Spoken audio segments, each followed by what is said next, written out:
খোকা ঘুম থেকে ওঠ না রে, অনেক বেলা হলো। কাজ বাজ কি করবি না, শুধু কি সারাদিন ঘুমাবি? দেখো মা, আমাকে এরকম কাজ নিয়ে খোটা দেবে না। আমার যখন কাজের বয়স হবে আমি তখন কাজ করব। বয়স আর কত হবে, দেখতে দেখতে 20 হয়ে গেল। এবার কাজ কর, না তো খাওয়া হবে না। আরে বললাম তো তোমাকে, আমি ওসব কাজ বাজ করবো না। ওরে আমার লাশ সাহেবের বেটা, উঠে ভাত খেয়ে নে, যা গরুর ঘাসটা কেটে নিয়ে আয়। আমি আগে ভাত খাবো তারপর যাব।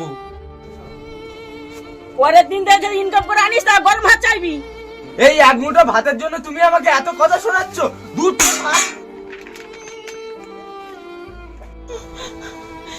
এই মুঠো ভাতের কষ্ট তুই একদিন বুঝতে পারবি রে।